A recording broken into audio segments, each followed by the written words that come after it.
Chapitre 7. Comment une vieille prit soin de Candide et comment il retrouva ce qu'il aimait. Candide ne retrouva pas le courage, mais il suivit la vieille jusqu'à une pauvre masure. Là, elle lui remit un pot de pommade pour qu'il s'en frotte, lui laissa de quoi manger et boire, et lui montra un petit lit assez propre. Près du lit se trouvait un habit complet. Mangez, buvez, dormez, lui dit-elle, et que Notre-Dame d'Atocha, Monseigneur Saint-Antoine de Padoue et Monseigneur Saint-Jacques de Compostelle veillent sur vous, je reviendrai demain. Toujours frappé par tout ce qu'il avait vu et souffert, et plus encore par la bonté de cette femme, Candide voulut lui baiser la main. « Ce n'est pas ma main qu'il faut baiser, répondit la vieille. Je reviendrai demain. Frottez-vous de pommade, mangez et dormez. » Malgré tant de malheurs, Candide mangea et dormit. Le lendemain, la vieille lui apporta son déjeuner, examina son dos et le frictionna elle-même avec une autre pommade. Plus tard, elle revint pour le dîner, puis le soir pour le souper. Le surlendemain, elle répéta encore les mêmes soins. « Qui êtes-vous » lui demandait sans cesse Candide. « Qui vous inspire tant de bonté ? Comment puis-je vous témoigner ma reconnaissance ?» La vieille ne répondait jamais. Le soir suivant, elle revint sans apporter de souper. « Venez avec moi, dit-elle, et ne dites mot. » Elle le prit sous le bras et marcha avec lui à travers la campagne sur environ un quart de mille. Ils parvinrent à une maison isolée, entourée de jardins et de canaux. La vieille frappa à une petite porte. On ouvrit. Elle conduisit Candide par un escalier dérobé dans un cabinet richement décoré, le fit asseoir sur un canapé de brocart, referma la porte et s'en alla. Candide se croyait dans un rêve. Toute sa vie lui semblait un songe funeste, et l'instant présent un rêve heureux. La vieille reparut bientôt, soutenant avec peine une femme tremblante, de haute stature, éclatante de pierreries et voilée. « Ôtez ce voile, dit-elle à Candide. Le jeune homme s'approcha et souleva le voile d'une main timide. Quel instant, quelle surprise! Il crut reconnaître mademoiselle Cunégonde, et c'était bien elle. La force l'abandonna. Il ne put prononcer un mot et tomba à ses pieds. Cunégonde s'affaissa sur le canapé. La vieille les ranima à l'aide d'eau spiritueuse. Peu à peu, ils reprirent leur sens et commencèrent à parler. D'abord des mots interrompus, des questions et des réponses qui se mêlaient, des soupirs, des larmes, des exclamations. La vieille leur recommanda de parler plus bas et les laissa seuls. « Quoi, c'est vous ?» dit Candide. « Vous vivez, je vous retrouve en Portugal. On ne vous a donc pas violé ? On ne vous a point fendu le ventre, comme le philosophe Pangloss me l'avait assuré ? Si fait, répondit la belle Cunégonde. Mais on ne meurt pas toujours de ces deux accidents. Et votre père et votre mère ont-ils été tués ? Il n'est que trop vrai, dit Cunégonde en pleurant. Et votre frère ? Mon frère a été tué aussi. Pourquoi êtes-vous en Portugal ? Comment avez-vous su que j'y étais ? Et par quelle étrange aventure m'a-t-on conduit dans cette maison ? Je vous expliquerai tout cela, répondit-elle. Mais auparavant, il faut que vous me racontiez tout ce qui vous est arrivé depuis le baiser innocent que vous me donnâtes et les coups de pied que vous reçûtes. Candide obéit avec le plus profond respect, bien qu'il fût encore troublé, que sa voix fût faible et tremblante et que son dos lui fît toujours un peu mal. Il lui conta avec la plus grande simplicité tout ce qu'il avait éprouvé depuis leur séparation. Cunégonde levait les yeux au ciel. Elle versa des larmes en apprenant la mort du bon Anabaptiste et celle de Pangloss. Puis elle prit la parole, tandis que Candide, suspendu à ses lèvres, ne perdait pas un mot et la dévorait des yeux. Chapitre 8. Histoire de Cunégonde. Je dormais profondément dans mon lit lorsqu'il plut au ciel d'envoyer les Bulgares dans notre beau château de Thunder Ten Tronckh. Ils massacrèrent mon père et mon frère et mirent à ma mère en pièces. Un grand Bulgare, haut de 6 pieds, me voyant évanoui à ce spectacle, entreprit de me violer. Cette violence me fit revenir à moi. Je repris connaissance, je criai, je me débattis, je mordis, j'égratignai, je voulus lui arracher les yeux, ignorant encore que tout ce qui se passait dans le château de mon père était alors chose ordinaire. Le barbare me porta un coup de couteau au flanc gauche dont je porte toujours la cicatrice. Hélas, j'espère la voir, dit naïvement Candide.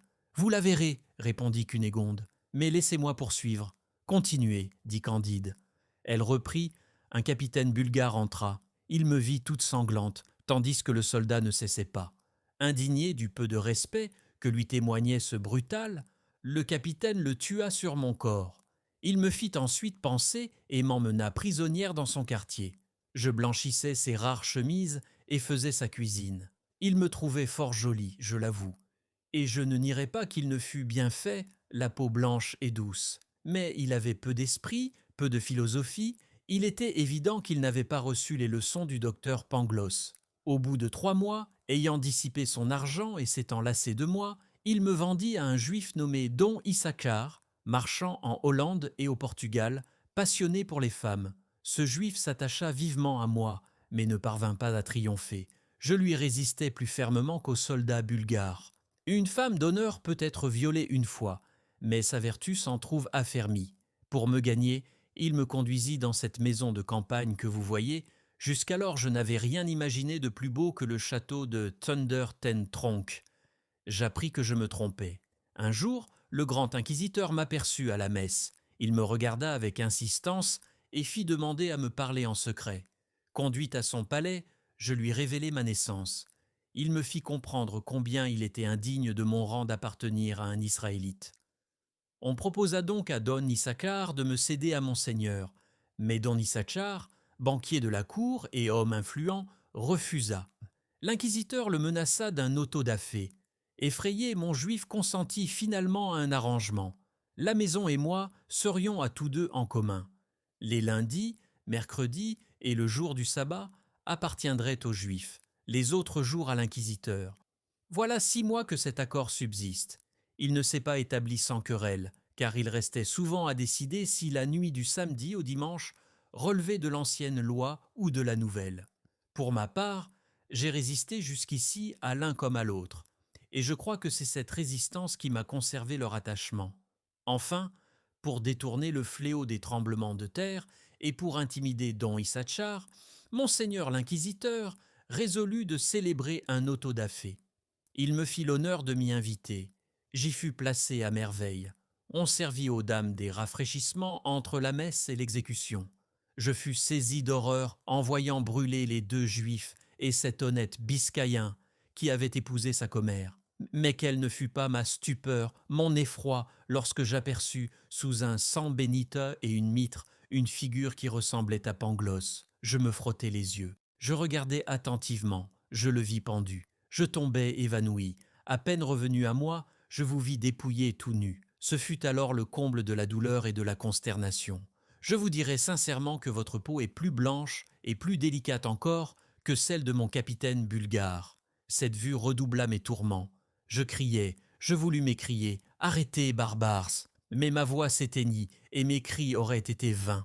Lorsque vous eûtes été fouetté, comment est-il possible, me disais-je, que l'aimable Candide et le sage Pangloss soient à Lisbonne, l'un pour recevoir 100 coups de fouet, l'autre pour être pendu par ordre de Monseigneur l'inquisiteur, dont je suis la bien-aimée? Pangloss m'a donc bien cruellement trompé en m'assurant que tout va le mieux du monde. Agité, éperdu, tantôt hors de moi-même, tantôt prêt à succomber, j'avais l'esprit rempli du massacre de mon père, de ma mère, de mon frère, de l'insolence du soldat bulgare, du coup de couteau qu'il m'avait porté, de ma captivité, de mon métier de cuisinière, de mon capitaine, de Don Issachar, de l'inquisiteur, de la pendaison de Pangloss, de ce grand miséraire en faux bourdon pendant lequel on vous fouettait, et surtout du baiser que je vous avais donné derrière un paravent le jour de notre séparation. Je rendis grâce à Dieu de vous ramener à moi après tant d'épreuves. Je recommandai à ma vieille de veiller sur vous et de vous amener ici dès qu'elle le pourrait. Elle a parfaitement exécuté mes ordres. J'ai goûté le bonheur inexprimable de vous revoir, de vous entendre, de vous parler. Vous devez être affamé. Moi-même j'ai grand appétit. Commençons par souper. Ils se mirent à table. Après le repas, ils reprirent place sur le beau canapé déjà mentionné. C'est alors que le signor Don Issachar, l'un des maîtres de la maison, entra. C'était le jour du sabbat. Il venait exercer ses droits et déclarer son amour. Chapitre 9. Ce qui advint de Cunégonde, de Candide, du grand inquisiteur et d'un juif. Issachar était le plus emporté des Hébreux qu'on eût vu en Israël depuis la captivité de Babylone. « Quoi » s'écria-t-il. Chienne de Galiléenne, monsieur l'inquisiteur ne vous suffit donc pas? Il faut encore que ce misérable partage avec moi ?» En parlant ainsi, il tira le long poignard qu'il portait toujours sur lui, et persuadé que son adversaire était sans défense, se précipita sur Candide. Mais le bon Westphalien avait reçu de la vieille une belle épée avec l'habit complet. Il la tira, malgré la douceur naturelle de ses mœurs, et d'un coup bien porté, étendit l'Israélite mort sur le carreau, au pied loin de la belle Cunégonde. « Sainte Vierge !» s'écria-t-elle, « que va-t-il nous arriver? Un homme tué chez moi. Si la justice survient, nous sommes perdus. » « Si Pangloss n'avait pas été pendu, répondit Candide, il nous donnerait un excellent conseil dans cette extrémité. C'était un grand philosophe. Puisqu'il n'est plus, consultons la vieille. La vieille, fort prudente, commençait à donner son avis lorsqu'une autre petite porte s'ouvrit. Il était 1 heure après minuit. Le dimanche commençait. Ce jour appartenait à Monseigneur l'inquisiteur. Il entra, aperçut Candide, encore marqué du fouet, l'épée à la main, un mort étendu à terre, Cunégonde effarée et la vieille en train de conseiller. En cet instant, voici comment Candide raisonna. Si ce saint homme appelle du secours, il me fera brûler sans faute. Il en fera peut-être autant de Cunégonde. Il m'a fait fouetter sans pitié. Il est mon rival. Je viens de tuer. Il ne faut pas hésiter. Ce raisonnement fut bref et prompt. Sans laisser à l'inquisiteur le temps de sortir de sa stupeur, Candide le transperça de part en part et le jeta près du juif. « Voilà qui est encore plus terrible, dit Cunégonde. Il n'y a plus d'espoir. Nous sommes excommuniés, notre dernière heure est venue. Comment avez-vous pu, vous qui êtes né si doux, tuer en 2 minutes un juif et un prélat ?»« Ma belle demoiselle, répondit Candide, lorsqu'on est amoureux, jaloux et qu'on a été fouetté par l'Inquisition, on ne se connaît plus. » La vieille prit alors la parole. Il y a dans l'écurie 3 chevaux andalous, avec leurs selles et leurs brides, que le brave Candide les prépare. Madame possède des moyas d'or et des diamants. Partons à l'instant. Quoique je ne puisse me tenir que sur une fesse, je monterai à cheval. Gagnons Cadix, le temps est superbe, et il est agréable de voyager à la fraîcheur de la nuit. Aussitôt Candide sella les 3 chevaux. Cunégonde, la vieille et lui parcoururent 30 milles d'une seule traite. Tandis qu'ils s'éloignaient, la sainte Hermandade arriva à la maison. On ensevelit Monseigneur dans une belle église, et l'on jeta Issacar à la voirie. Candide, Cunégonde et la vieille étaient déjà parvenus dans la petite ville d'Avacena, au milieu des montagnes de la Sierra Morena, et ils conversaient ainsi dans un cabaret. Chapitre 10. Dans quelle détresse Candide, Cunégonde et la vieille arrivent à Cadix et leur embarquement. Qui a bien pu me dérober mes pistoles et mes diamants, disait Cunégonde en pleurant. De quoi allons-nous vivre? Que deviendrons-nous? Où trouver des inquisiteurs et des juifs qui m'en donnent d'autres? Hélas, répondit la vieille, je soupçonne fort un révérend père Cordelier qui a couché hier dans la même auberge que nous, à Badajoz. Dieu me garde de juger témérairement. Mais il entra 2 fois dans notre chambre et partit longtemps avant nous. Hélas, reprit Candide, le bon Pangloss m'a souvent démontré que les biens de la terre appartiennent à tous les hommes et que chacun y a un droit égal. Suivant ces principes, ce Cordelier devait bien nous laisser de quoi achever notre voyage. Il ne vous reste donc rien, ma belle Cunégonde? Pas un maravédis, répondit-elle. Que faire? Demanda Candide. Vendons un des chevaux, dit la vieille. Je monterai en croupe derrière mademoiselle, quoique je ne puisse me tenir que sur une fesse, et nous atteindrons Cadix. Un prieur de bénédictins, logé dans la même hôtellerie, acheta le cheval à bon prix. Candide, Cunégonde et la vieille passèrent par Lucena, par Chilas, par Lebrixa, et parvinrent enfin à Cadix. On y armait une flotte et l'on y rassemblait des troupes destinées à réduire les révérends pères jésuites du Paraguay, accusés d'avoir soulevé une de leurs hordes contre les rois d'Espagne et de Portugal, près de la ville du Saint-Sacrement.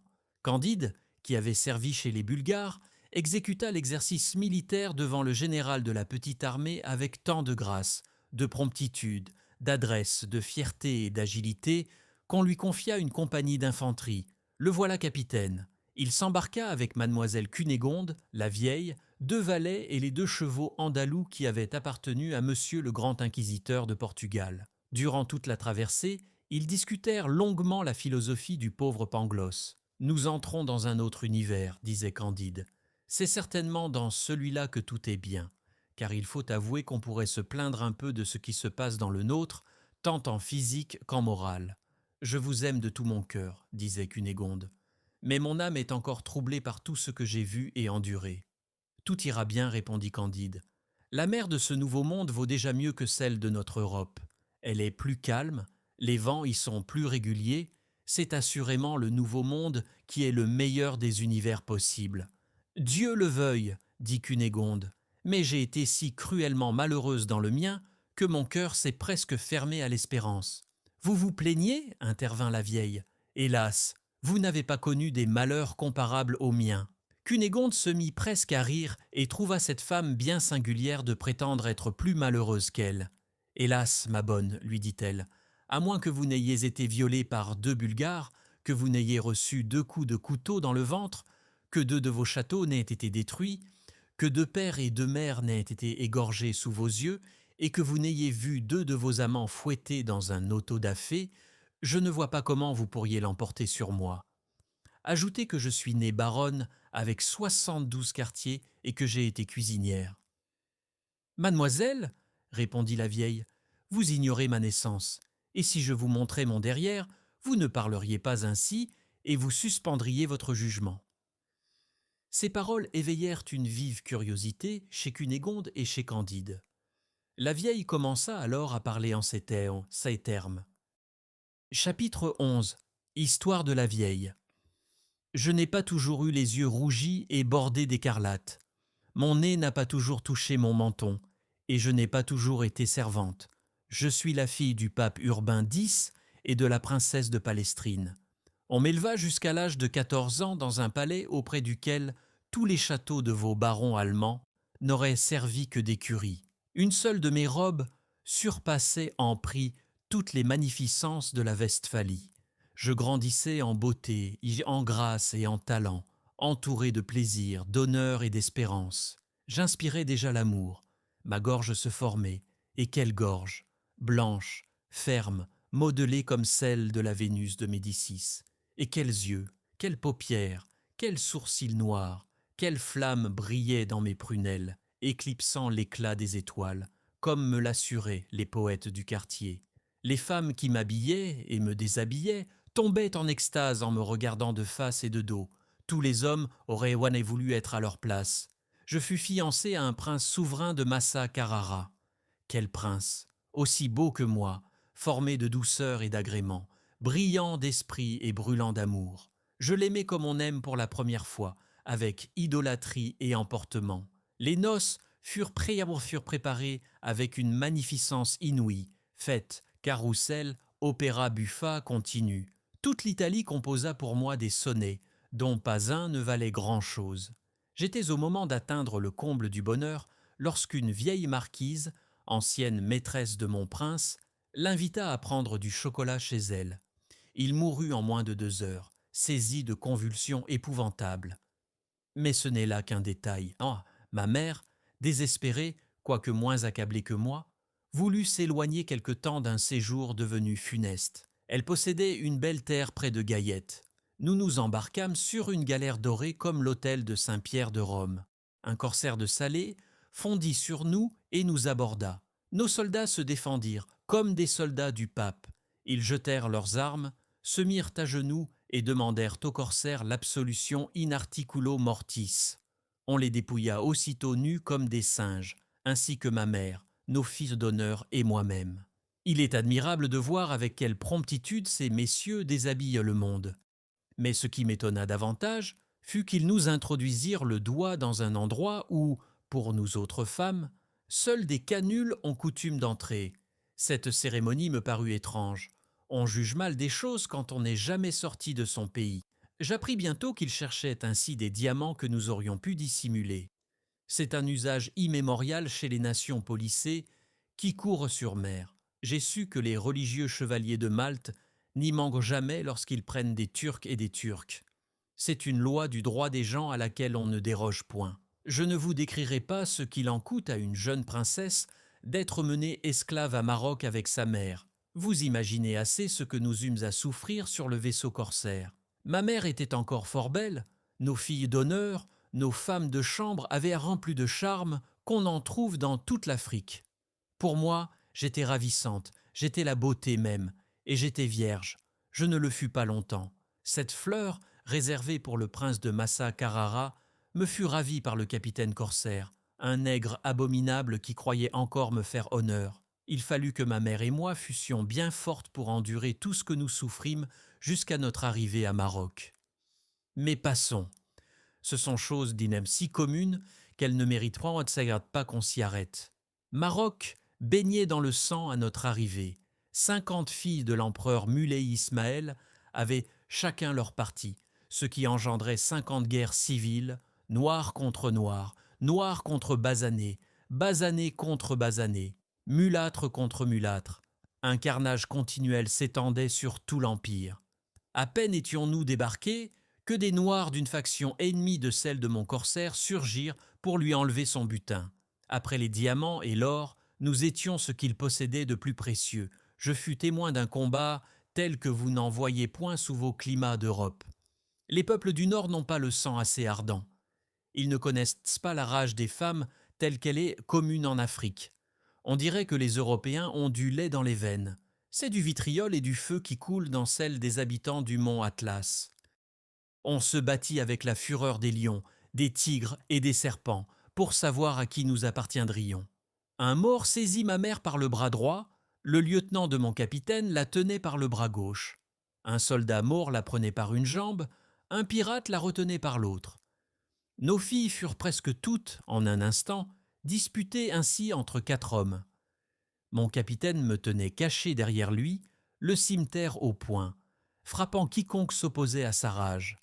Enfin, je vis toutes nos Italiennes, et ma mère avec elles, déchirées, coupées, massacrées par les monstres qui se les disputaient, les captifs, mes compagnons, leurs ravisseurs, soldats, matelots, noirs, basanés, blancs, mulâtres, et mon capitaine lui-même, tous furent tués. Je demeurai mourante sur un amas de cadavres. Des scènes semblables se déroulaient, comme on le sait, sur plus de 300 lieues, sans que l'on manquât aux 5 prières quotidiennes ordonnées par Mahomet. Je parvins, avec peine, à me dégager de la masse de corps ensanglantés et me traîner sous un grand oranger au bord d'un ruisseau. Là je m'effondrai, accablé d'effroi, de fatigue, d'horreur, de désespoir et de faim. Bientôt mes sens s'abandonnèrent à un sommeil plus proche de l'évanouissement que du repos. J'étais ainsi entre la vie et la mort lorsque je sentis quelque chose s'agiter sur mon corps. J'ouvris les yeux et vis un homme blanc, d'assez bonne mine, qui soupirait et murmurait entre ses dents « Oce sciagura d'essere senza coglioni ».